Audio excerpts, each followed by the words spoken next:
Well, if you missed Super Bowl 50, you missed quite a show, and there was the football game as well. The 50th edition of America's biggest sporting event, the Super Bowl, featured two strong quarterbacks in what many expected to be a high-scoring game, but defense ruled the day, and the heavily favored Carolina Panthers, they found it tough going against the Denver Broncos. Take a look. Cam Newton may have had a spectacular season, but the Panthers quarterback was rendered ineffective against a mighty Denver Broncos defense. Von Miller stripped the ball twice.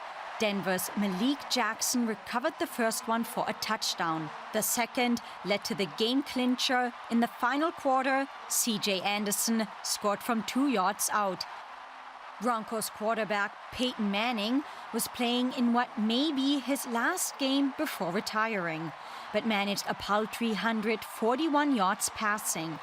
At the end, it was his team's defense that made the difference in the 24-10 win. All right, Chris Harrington is back here at the big table with me without his Broncos cowboy hat. So, Chris, you predicted a Panthers victory. What happened?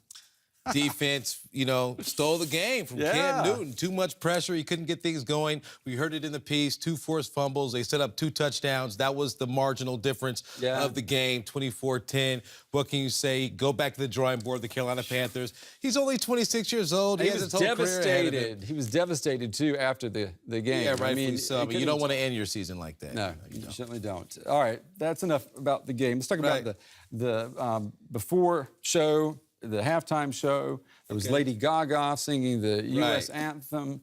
There was Coldplay. There was Beyonce. Okay. I mean, what's your take on all of that? A lot of people were saying that was actually better than the game. Yeah, because, the game, considered by many, including Donald Trump, was very boring. He tweeted that. Yeah. Right, yes, he did. Coincidentally, Lady Gaga, a nice, great reaction, wonderful musician. Great voice, she stole the show, and her outfit really resembled a patriotic look because that's exactly how she was looking. Her like hair, an eagle, but her hair kind of reminded me of one of those little troll dolls. Oh, remember these little things? Remember these? But she got a lot of positive feedback from Twitter. Yeah. And then the halftime show, Beyonce, I mean, what can you say? She just stole the show. Beyonce, just a mastermind in terms of, the surprise element. She released, the video of the new song 12 hours before, then the rehearsal, obviously very planned. She dominated the tweets. Oh, yeah. Over 1 million tweets. Just about her, right? Specifically about her and her performance.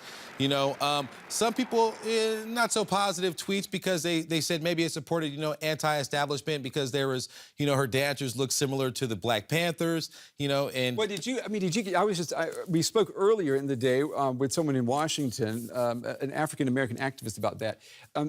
Did you think that message came out immediately? Because I know on Twitter, everyone was asking, did Beyonce fall? Right, yeah, this was, this was, I think, an attempt just to create some sort of conversation, a side-piece conversation. But then it's very difficult to tell. If you've looked at the video, you'd only have to ask Beyonce if it was part of the routine or not, but she was really a professional, and she didn't really lose a step. No. And then she announced her world tour coming up, so it's perfect. She's media and over 100 business. million people were watching her in that, All right, so before we wrap up the show, those TV commercials we talked about on Friday. Yes. Now we've got your 3 picks, the ones that you thought were really successful. Okay, now one thing Peyton Manning did mention in his post-interview was Budweiser. Right. So I chose, 2 ads. The first one was starring Helen Mirren. Let's take a look at it. All right. Yeah.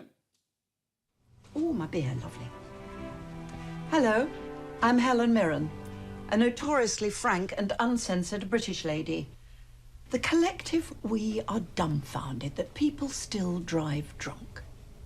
So I'll sum it up like this. Well, I mean, that was the one you thought was very successful. Yeah, that was very successful because, it obviously, was voicing to the more responsible side of drinking. And then there was one that was, resembling the campaign. All right, with Seth Rogen and Amy Schumer also. But the most controversial one was the Doritos. Rich, and we don't have time because we're running out. We don't have time to show that. But it's about a woman about to give birth to a baby. And the baby wants to eat Doritos. Oh, there it is, right there. All right. Any day now. Really? You're eating Doritos? He's eating Doritos on my ultrasound. Right. Do you see what I have to do? I know. Well, the kid is reaching for the Doritos. Yeah. That's weird. Yeah. Yeah, and then one supporter, Dwayne Johnson, The Rock, he loved the commercial. He had a lot of retweets and that, but some people said they'll never eat Doritos again because they felt it was too controversial. Yeah, I don't think we're going to eat dinner either right now. All right, Chris, as always, thank you very much, and thank you for watching the show. And like every day, this is a work in progress. Tell us what you think on social media, and we'll see you tomorrow, because tomorrow is another day.